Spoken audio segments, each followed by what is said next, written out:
لا حول ولا قوة إلا بالله العلي العظيم. أعوذ بالله من الشيطان الرجيم. بسم الله الرحمن الرحيم. حسبنا الله ونعم الوكيل، نعم المولى ونعم النصير. الحمد لله الذي لم يتخذ صاحبة ولا ولدا ولم يكن له شريك في الملك ولم يكن له ولي من الذل وكبره تكبيرا. الصلاة والسلام على سيدنا ومولانا بالقاسم محمد اللهم صل على محمد وآل محمد وعجل وعلى الطيبين الطاهرين المعصومين المظلومين ولعنة الله على أعدائهم أجمعين. أما بعد فقد قال الله الحكيم في كتابه الكريم وهو أصدق الصادقين. بسم الله الرحمن الرحيم. وننزل من القرآن ما هو شفاء ورحمة للمؤمنين ولا يزيد الظالمين إلا خسارا. صلوات على محمد وعلى اللهم صل على محمد وآل محمد وعجل آپ حضرات سے گزارش ایک بار سورہ حمد اور 3 بار سورہ توحید کی تلاوت سننا کر یاسمین فاطمہ بنت حسن امام ذوالفقار حسین ابن علی قاسم کی روح کو عشاء کرنا.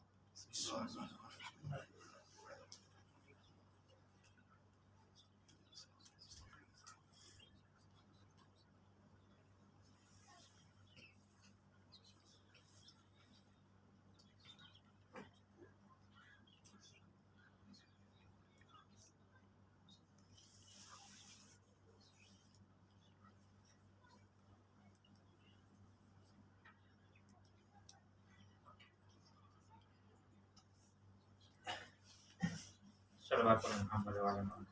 اللهم صل على محمد وآل محمد. ماہ رمضان المبارک کی بابرکت شبیں ہیں جس میں ہم اور آپ پروردگار اطاعت اور بندگی بجا لا رہے ہیں کہ پروردگار ہمارے ذہنات کو قبول فرمائے. ماہ رمضان المبارک ایک ایسا مہینہ ہے جس کو محسوس کیا گیا ہے قرآن مجید سے، اور رمضان کی ساری اہمیت اس لیے ہے کہ اس مہینے میں قرآن نازل ہے. نہ رمضان مبارک اس لیے اہم نہیں ہے کہ اس میں روزے واجب قرار دیے گئے ہیں، روزے رکھے جاتے ہیں، کیونکہ روزے تو اور مہینوں میں رکھے جاتے ہیں. اس مہینے کی ساری عظمت یہ ہے کہ اس میں قرآن نازل کیا ہے پروردگار نے. کیونکہ مناسبت بھی ہے جناب ختیجہ سے متعلق، ان کی وفات ہے، 2-3 باتیں وہ عرض، اور ایک بات صرف قرآن سے متعلق ہے، وہ یہ ہے کہ یہ مہینہ قرآن کا مہینہ ہے، بہار قرآن کہلاتا ہے، ربیع القرآن. اب جب سے بہار کا ترجمہ کیا تو موسم، مختلف موسم ہوتے ہیں جو سال میں آتے ہیں اور چلے جاتے ہیں. ان موسموں میں اور قرآن کے موسم میں بہت فرق ہے. وہ فرق یہ ہے کہ مثال کے طور پہ اب گرمی کا موسم آ رہا ہے، آپ چاہیں یا نہ چاہیں گرمی کا موسم آپ کے اوپر تاثیر گزار ہوگا. ایک آدمی کیا کہے کہ گرمی کا موسم آئے یا نہ آئے ہم سے کوئی فرق نہیں پڑتا. نہیں، آپ کے کہنے سے کچھ نہیں ہوتا. موسم آئے گا، اپنی تاثیر آپ کے اوپر ڈال کے چلا جائے گا. جب وہ تاثیر آپ کے اوپر مترتب ہوگی تو آپ کو اندازہ ہوگا کہ موسم آ گیا. اسی طرح سے جاڑے کا موسم آئے تو آپ چاہیں یا نہ چاہیں وہ اپنی تاثیر آپ کے وجود کے اوپر ڈالے گا. یہ جو شمسی حرکت کی وجہ سے موسم آتے ہیں، ان موسموں کی خاصیت یہ ہے کہ آپ چاہیں یا نہ چاہیں وہ اپنا اثرات چھوڑ کے جائے گا. لیکن جو قمری مہینے ہیں، ان قمری مہینے میں جو رمضان المبارک آتا ہے، جو قرآن کا موسم ہے، وہ شمسی مہینوں کی طرح نہیں ہے کہ چاہیں یا نہ چاہیں آپ کے اوپر اثر انداز ہو جائے گا. رمضان المبارک جو قرآن کا مہینہ ہے، جو بہار کا مہینہ ہے، جو رحمت کا مہینہ ہے، یہ آپ کے اوپر اسی وقت اثر انداز ہوگا جب آپ اپنے دامن کو پھیلائیں گے. اگر ایک انسان مثلا مثال کے طور پہ اپنی مجلس جا بھی رہی لائف، مثلا مثال کے طور پہ اب آپ قرآن سے جا کے ہاتھ پیر جوڑ لیجئے، گر جائیے، مر جائیے، اس سے کہیے قرآن سے یہ کہیے کہ وسیم کو کوئی فائدہ پہنچا دے. بہار کا مہینہ ہے نا، قرآن کی بہار کا مہینہ، ہم سب استفادہ کر رہے ہیں. نہیں ہو سکتا. کیوں؟ اس لیے کہ قرآن کے بہار سے استفادہ کرنے کے لیے، موسم سے استفادہ کرنے کے لیے اپنے ضمیر کو زندہ کرنا ہوگا. خود موسم اثر انداز نہیں ہوگا جب تک کہ خود ہم آمادہ نہ ہو جائیں. لہذا قرآن کیا کہتا ہے؟ وَنُنَزِّلُ مِنَ الْقُرْآنِ مَا هُوَ شِفَاءٌ وَرَحْمَةٌ. جو کچھ بھی ہم نے بعنوان قرآن نازل کیا ہے اس کی دو خصوصیت ہے، وہ شفا بھی ہے اور رحمت بھی ہے. لیکن یہ مطلق نہیں ہے، سب کے لیے شفا نہیں ہے قرآن، سب کے لیے رحمت نہیں ہے قرآن. للمومنین شرط لگا دی قرآن نے کہ یہ قرآن سے اگر شفا اور رحمت چاہتے ہو تو تمہیں مومن بننا پڑے گا، صاحب ایمان بننا پڑے گا. اس کے بعد فوراً بتا بھی دیا جو مومن نہیں ان کا کیا ہوگا. اسی قرآن سے کیا ہوگا ان کا؟ ولا یزید الظالمین الا خسارا. اور جو ظالمین ہوں گے اسی قرآن سے جس سے رحمت اور شفا مل رہی مومنین کو، انہی آیات سے ظالم کو صرف نقصان ملے گا. یہ خدا کی سنت ہے. خدا دو کام کرنے کے لیے دو چیزوں کا محتاج نہیں ہوتا. اصل محتاج نہیں ہے خدا، یہ جملہ بھی غلط ہے کہ ہم کہیں محتاج، لیکن دو کام کرنے کے لیے خدا کو دو چیزوں کی ضرورت نہیں پڑتی ہے کہ ایک دفعہ ایک قرآن نازل کرے جس سے مومنین شفا اور رحمت حاصل کریں، ایک دفعہ ایک قرآن نازل کرے جس سے ظالمین کو خسارہ ہو. نہیں، قرآن کی وہی آیت جو مومن کے ایمان میں اس کی شفا اس کو رحمت میں اضافہ کرتی ہے، وہی آیت ظالم کے میں ظلم میں اور اس میں اضافہ کر کے اس کو خسارے کی منزل میں لے کے جاتی ہے. اور جو چیز بھی خدا سے منسوب ہو جائے، جو چیز بھی خدا سے منسوب ہو جائے اس کے اثرات یہی ہیں. آپ نے دیکھا جناب موسیٰ نے جس عصا کو پانی پہ مارا تھا اور ایک پل بن گیا، پروردگار کی اجازت سے بنا وہ پل، پروردگار کی مرضی سے بنا، اس کی قدرت سے بنا. جس پل سے موسیٰ کا پورا لشکر گزر گیا اسی پل پہ فرعون ڈوب گیا. ہم یہ سوچتے تھے کہ فرعون کو ڈوبنے کے لیے ایک الگ پل بنانا پڑے گا پروردگار کو، موسیٰ کو لے جانے کے لیے الگ نہیں. جس پل سے موسیٰ کو بچائے گا اسی سے فرعون کو ڈبوئے گا. یہی مسئلہ قرآن کا ہے. قرآن کی آیات مومن کے لیے شفا اور رحمت ہے اور منافق کافر اور ظالم کے لیے خسارہ ہے، اس کے علاوہ کوئی نہیں. اس لیے پورا مہینہ قرآن کا مہینہ ہے. اور ہم سب طلبا ہیں، اصلی ہدف ہماری زندگی کا قرآن فہمی ہے. باقی سب مقدمات ہیں، اصول و فقہ و رجال و ادبیات و معنی بیان، یہ جو کچھ بھی ہم پڑھ رہے ہیں صرف اس لیے کہ قرآن کو سمجھ لیں. اگر سب پڑھنے کے بعد قرآن تک نہیں پہنچے تو سب پڑھنا بیکار، کیونکہ یہ اصل ہدف ہے، حوضے کا ہدف، ہماری زندگی کا ہدف قرآن فہمی ہے. اب آپ یہ سوچیں کہ اس مرحلے میں آ کے، یہاں سے بات تو میں موڑ رہا ہوں، اس مرحلے میں آ کر ابھی ان کے اندر ایک سے ایک علماء موجود ہیں جو تدبر انہوں نے کیا ہے قرآن میں. نام لینے کی ضرورت نہیں ہے کہ جب وہ بولتے ہیں قرآن کے مسئلے میں تو اس زمانے میں حرف آخر ہے ان کی بات. ایسے علماء موجود ہیں. لیکن یہ کب پیدا ہوئے؟ قرآن کے 1400 سال نزول کے بعد اب بشریت کے اندر اتنی سمجھ اور اتنی بصیرت پیدا ہوئی ہے کہ قرآن کی باتوں کو سمجھ سکے، مزاج قرآن سے آشنا ہو. کیا کوئی ختیجہ کا مقابلہ کرے گا؟ آپ سب جانتے ہیں دو طرح کی روایت ہے قرآن کے نزول کے سلسلے میں. جب قرآن کی پہلی آیت نازل ہوئی رسول اکرم کے اوپر، اقرأ باسم ربک الذی خلق، تو برادران اہل سنت نے یہ لکھا کہ رسول ایک یہودی کے پاس گئے اور یہودی سے جا کے کہا کہ میرے اوپر آج کچھ آیا ہے اور میری کیفیت دگرگون ہو گئی ہے. تب اس یہودی نے بتایا کہ آج تمہارے اوپر قرآن نازل ہوا ہے. یہ مسلمانوں کا رسول ہے جو قرآن کو سمجھنے کے لیے یہودیوں کے پاس جاتا ہے. لیکن ہمارے مکتب فکر میں جو روایت ہے وہ بہت شاندار ہے کہ رسول اکرم کے اوپر جب یہ آیت نازل ہوئی تو سب سے پہلے جس شخصیت کے پاس جا کے رسول اکرم نے اس آیت کی تلاوت کی اور بتایا وہ جناب خدیجہ ہے. پورے مکے میں کوئی ایسی شخصیت نہیں تھی کہ اب بہت بڑی بڑی شخصیتیں تھیں مکے کے اندر جس سے رسول کے تعلقات تھے، باقاعدہ گھریلو تعلقات تھے، ایسے سماجی تعلقات تھے. لیکن جب قرآن کی آیتیں نازل ہوئیں، یہ آیتیں نازل ہوئیں رسول اکرم کے اوپر، تو سب سے پہلے رسول اکرم جناب خدیجہ کے پاس جا کے ان آیات کی تلاوت کرتے. میں ایک چھوٹی سی مثال دیتی ہوں. مثلا شعراء کرام کو آپ دیکھیں، موجود بھی ہیں جناب شہاب صاحب، اشعار کہتے ہیں بہترین. یہ اگر ایک بہترین اشعار آ جائے ان کے قلم سے کاغذ پہ اتر جائے، بہترین شعر، یہ کس کو سنائیں گے؟ باہر کھڑے ہو جائیں گے. کوئی بھی ایک آدمی زیادہ سامان بیچتا ہے اسے یہاں یہ میں نے بہت اچھا شعر کہا ہے، نہیں سنائیں گے. کسی دکان والے کو نہیں سنائیں گے. یہ انتظار کریں گے کسی ایسے انسان کا جو مزاج شعری سے واقف ہو.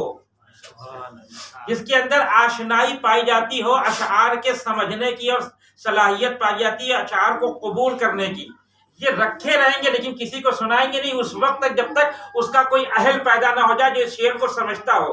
پورے مکے میں رسول کے اوپر جب قرآن کی آیتیں نازل ہوئیں تو رسول ختیجہ کے پاس جا کے اس آیتوں کو سنانے کا مطلب یہ ہے کہ رسول یہ بتانا چاہتے ہیں کہ پورے مکے میں قرآن کے مزاج سے آشنائی اگر کسی خاتون کو ہے تو وہ ختیجہ ہے۔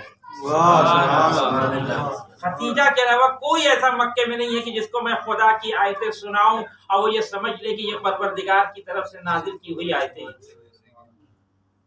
جناب ختیجہ کا کوئی مقابلہ نہیں ہے، ساری ازواج رسول محترم ہے ہمارے نزدیک، لیکن جس کو سب سے زیادہ رسول نے پسند کیا اس کو ہم بھی پسند کرتے ہیں، کیونکہ سب کا مسئلہ یہ ہے کہ سب ام المومنین ہیں۔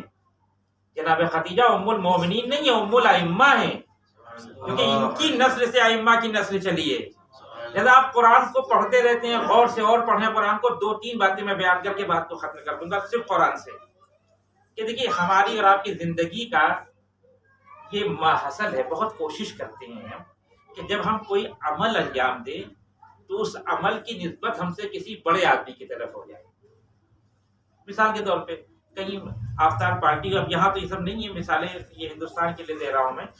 ایک صاحب مثال کے طور پہ آفتاب پارٹی سے پلٹ رہے تھے، یا کہاں سے آ گئی؟ ارے کہ وہاں پہ جہاں گئے تھے معلوم ہے گورنر صاحب آئے تھے وہاں، ہم نے گورنر صاحب کے بارے میں تو نہیں پوچھا تھا، لیکن چونکہ سب سے بڑی شخصیت گورنر کی تھی اور وہ اس محفل میں موجود تھے تو انہوں نے فوراً نسبت دی اپنی اس شرکت کی اس بڑی شخصیت سے۔ یہی ہم بھی کرتے ہیں، اپنے عمل کی نسبت دیتے ہیں بڑی شخصیت کی طرف سے تاکہ ہمارا عمل معتبر ہو جائے۔ ہم نے مجلس پڑھی تھی تو بڑے بڑے علماء موجود تھے، یہ بڑے بڑے علماء کا تذکرہ تاکہ آپ کی مجلس کا اعتبار قائم ہو جائے۔ ہر انسان جب عمل کرتا ہے تو کوشش یہ کرتا ہے کہ اس کے عمل کی نسبت کسی بڑی شخصیت کی طرف دے دی جائے۔ لیکن کیا کہنا کردار ختیجہ الکبریٰ کا، کہ جناب ختیجہ کبریٰ کا مسئلہ یہ نہیں کہ وہ یہ چاہتی تھی کہ میری عمل کی نسبت کسی بڑی شخصیت کی طرف ہو۔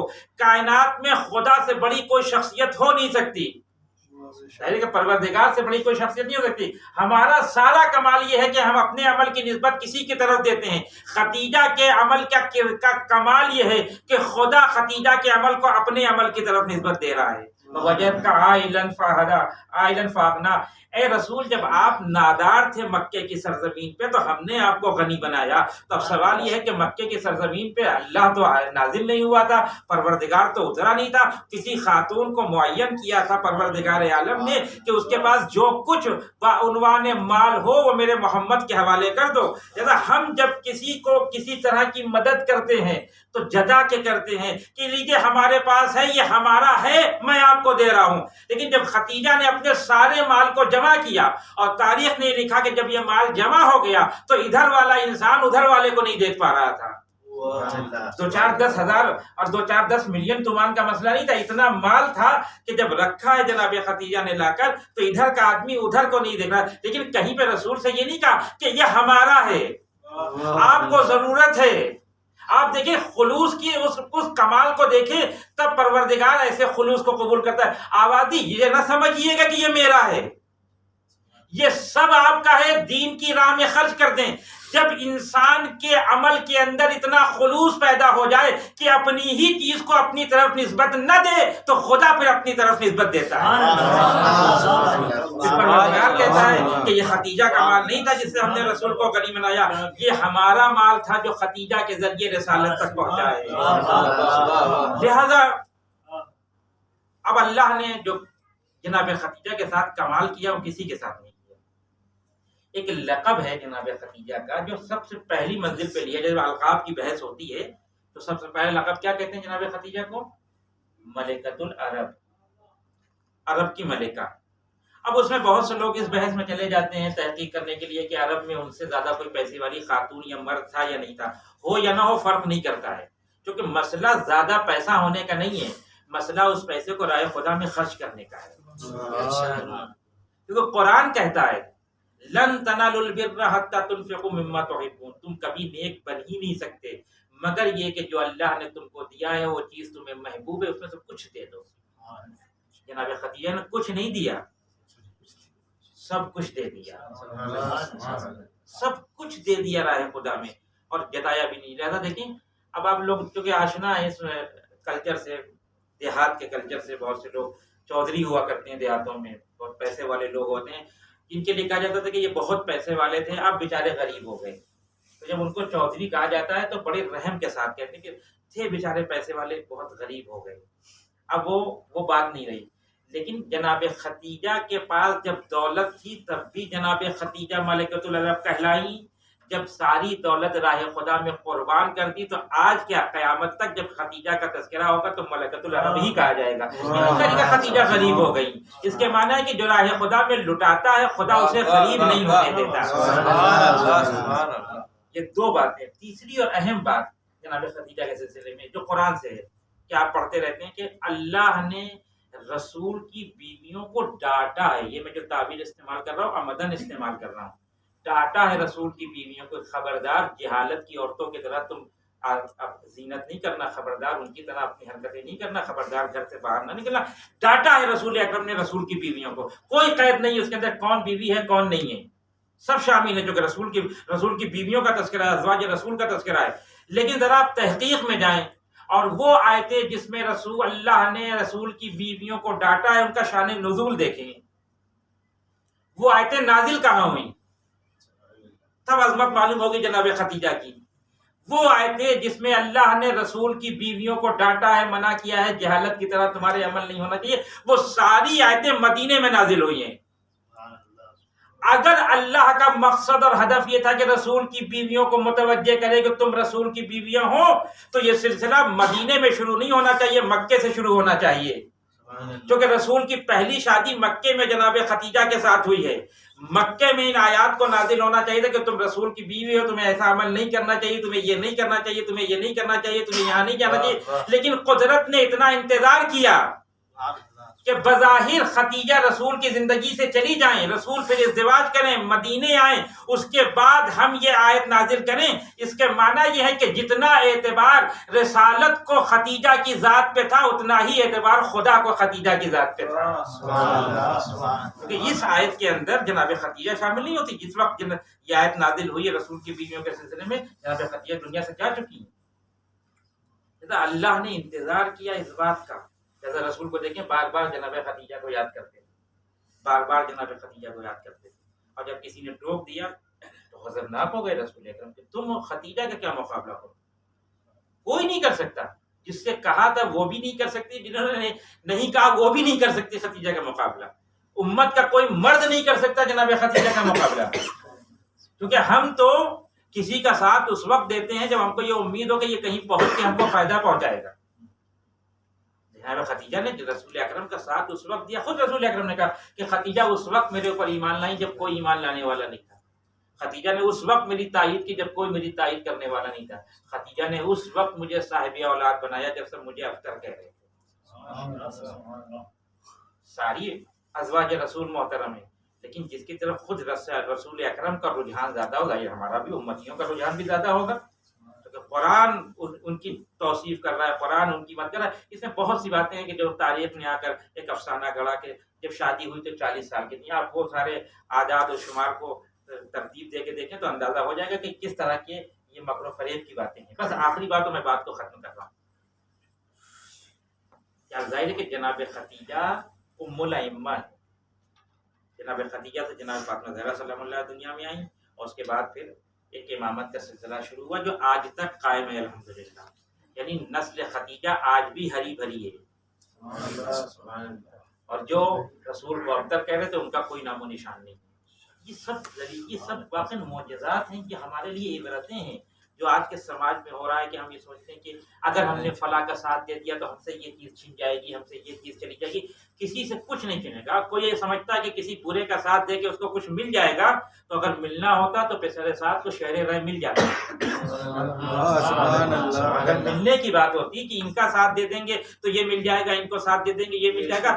پیسر ساتھ نے بہت کوشش کی، سب جانتا تھا.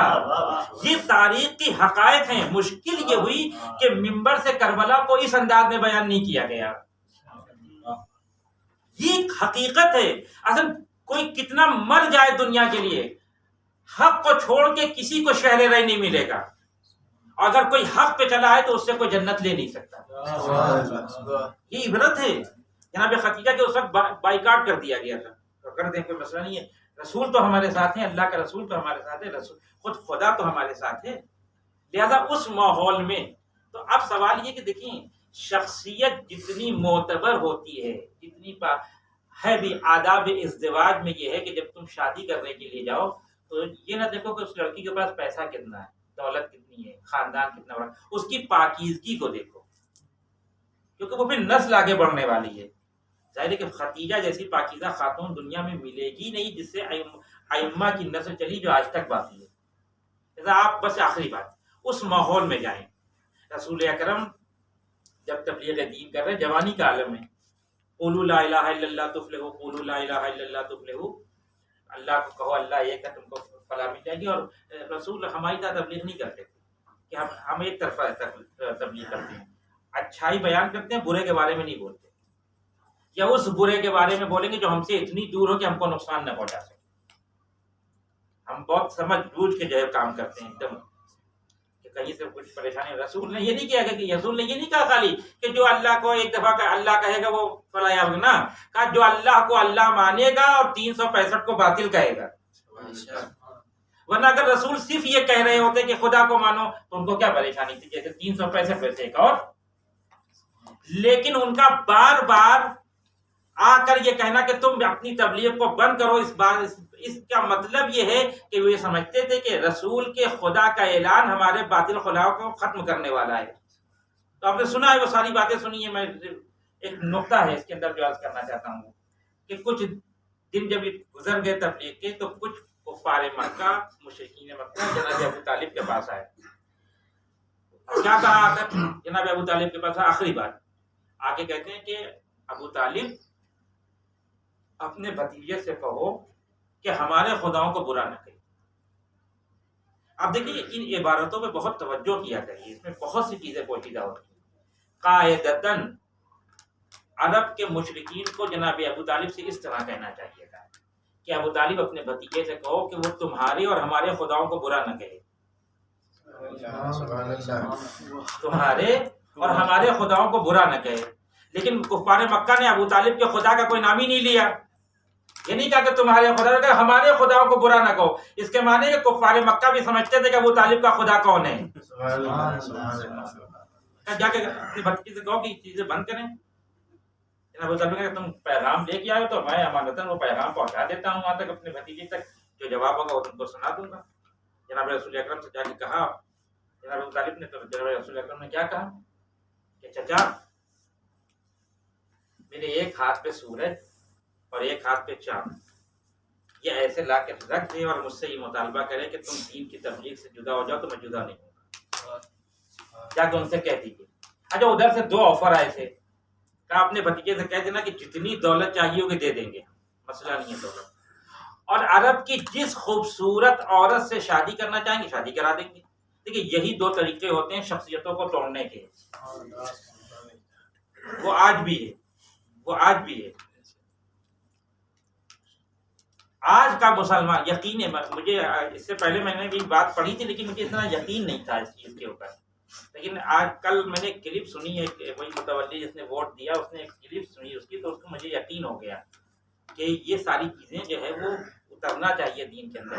اس میں سے ایک نے جلال پور کے ایک متولی نے کہا کہ میرا کمال یہ کہ میں نے درگاہ کو بچا لیا، یعنی وسیم کو ووٹ دے کے ہم نے درگاہ کو بچا لیا، مسجد کو بچا لیا. یہ بالکل کفار مکہ کی فکر ہے. رسول اکرم کی طرف 2 چیزوں کی آفر ہوئی، دولت کی اور ایک خاتون کی کہ اگر شادی کرنا ہو تو ہم شادی کرا دیں گے. آج کا واقعہ آج کا مسلمان ہوتا ہے تو رسول اللہ علیہ وسلم سے کہتا ہے کہ دولت بھی لے لیجئے اور شادی کے لیے ہاں بھی بھر دیجئے. ارے کم سے کم ایک عورت تو مسلمان ہوگی، بعد میں دیکھ لیں گے جو ہوگا. پیسہ لے لیجئے ان سے، یہ بھوکے مسلمان مر رہے، درگاہ نہیں بن پا رہی ہے، مسجد نہیں بن پا رہی ہے، امام بارگاہ نہیں بن پا رہا، اس سے بنا لیں. لیکن رسول نے نہ اس کے مال کو قبول کیا، نہ رشتہ ازدواج کو قبول کیا. کیوں؟ کیونکہ رسول ایک پیغام دینا چاہ رہے تھے کہ اسلام کی عمارت میں مقدس چیزیں لگیں گی، غیر مقدس نہیں لگیں گی. سبحان اللہ سبحان اللہ. وسیم کو ووٹ دے کے کسی درگاہ کو کب بچانا کمال نہیں ہے، اپنی جان دے کے اسلام کو بچانا کمال ہے. رسول نے کہا کہ نہیں مجھے نہیں چاہیے. اور بہت لطف کی بات یہ کہ جو مثال دی رسول نے وہ ان کو سمجھ جانے کے لیے کافی تھی کہ میرے ایک ہاتھ پہ چاند رکھتے ہیں، ایک ہاتھ پہ سورج رکھتے ہیں، میں تبلیغ دین سے ہٹنے والا نہیں ہوں. یہ ایک پیغام تھا رسالت کا. یہ چاند و سورج کا کام کیا ہوتا ہے؟ سورج کا کام ہے زمانے کو تبدیل کرنا. زمانے کے کیسے تبدیل ہوتا ہے؟ جب سورج حرکت کرتا ہے تو منٹ، گھنٹہ، دن، ہفتہ، مہینہ، سال، صدی بنتے ہیں. اور جیسے جیسے یہ زمانہ بدلتا رہتا ہے، دولت بھی آتی رہتی ہے اور جاتی رہتی ہے، حسن بھی آتا ہے اور جاتا رہتا ہے. حسن کسی کا ہمیشہ باقی نہیں ہے، دولت ہمیشہ کسی کے پاس باقی نہیں ہے. اسی لیے اس کو دولت کہتے ہی ہے کہ وہ ایک جگہ نہیں رہتی. آج ہمارے پاس ہے، کل آپ کے پاس ہے، پرسوں کسی اور کے پاس ہے. آج حسن ہے، کل نہیں ہے. بہت زیادہ کھینچ کے اپنے حسن کو بڑھا لے جائیں گے تو 50 سال تک، 50 سال کے بعد تو یہ حسن اتر جائے گا. یعنی وہ دو چیزیں جس کی طرف رسول اکرم کو کہا گیا تھا کہ یہ لے لیجئے، رسول نے پیغام یہ دیا کہ جس چیز پہ تم اترا رہے ہو وہ تو میرے قبضے قدرت میں ہے.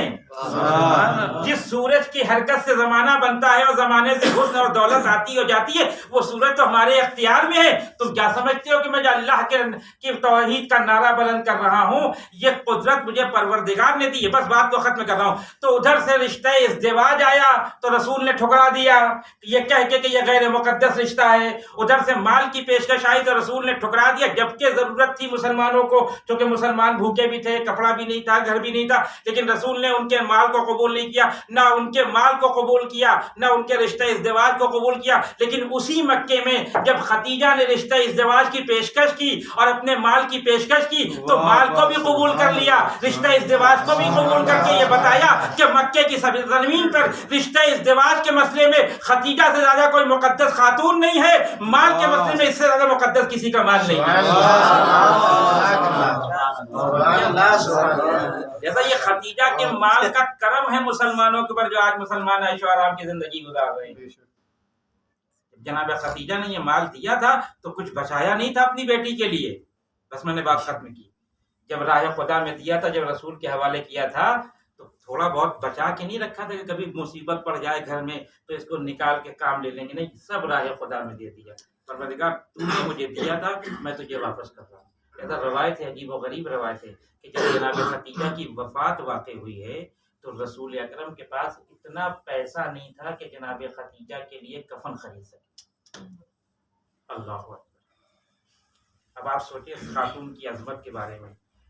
روایت ہے کہ اللہ نے جبریل کے ذریعے جناب خدیجہ کا کفن بھیجا، رسول کے حوالے کیا کہ یہ کفن لے کے جاؤ تاکہ میرا رسول اپنی زوجہ کو یہ کفن دے سکے. بس یہ ایام وفات کے ایام، کون یتیم ہو رہا ہے؟ جناب فاطمہ زہرا یتیم ہو رہی ہے. کس غربت میں جناب خدیجہ دنیا سے گئی کہ رسول کے پاس کچھ بھی نہیں ہے، لیکن کبھی بھی رسول اکرم سے کوئی شکوہ نہیں کیا. ہاں بس بعض لوگ یہ کہتے ہیں، بعض علماء سے میں نے سنا ہے کہ جب جناب خدیجہ دنیا سے جا رہی ہیں تو کچھ وصیتیں کی ہیں جناب خدیجہ. اس میں سے ایک وصیت کی تھی کہ میرے والی و وارث، کہ میرے رسول، اے اللہ کے نمائندے، میرے بعد میری فاطمہ کا خیال رکھیے. میرے بعد میری فاطمہ کا خیال رکھیے. کیوں؟ اس لیے کہ جناب خدیجہ کو پتا ہے کہ میری بچی بھی بہت چھوٹی ہے، لہذا وہ جو شیب ابی طالب کا مرحلہ تھا اس میں جو مصیبتیں گزری ہیں اہل بیت کے پر، جناب خدیجہ اپنی بچی کا بہت خیال رکھتی ہے. اور بات یہ کہتے ہیں کہ ایک اور وصیت کی تھی، وہ یہ کہ کبھی میری بچی کے منہ پہ کوئی تماشا نہ مارے. اللہ اکبر. جناب خدیجہ اپنی بیٹی جناب فاطمہ زہرا کو کتنا چاہتی تھی. یہ بی بی فاطمہ زہرا، آج آپ کی مصیبت ہے، آج آپ یتیم ہو رہی ہیں، وہ آپ کو پرسہ دے رہے ہیں آپ کی یتیمی کا، لیکن بی بی آپ کی ماں جب دنیا سے گئی تو آپ کا بابا موجود تھا، رحمت للعالمین جیسا باپ موجود تھا، غسل و کفن دیا. یہ صحیح ہے کہ رسول کے پاس اتنی دولت نہیں تھی کہ رسول کفن لا کے جناب خدیجہ کو دے سکے، لیکن اللہ نے اپنی کنیز خاص کے لیے خاص کفن کا اہتمام کیا.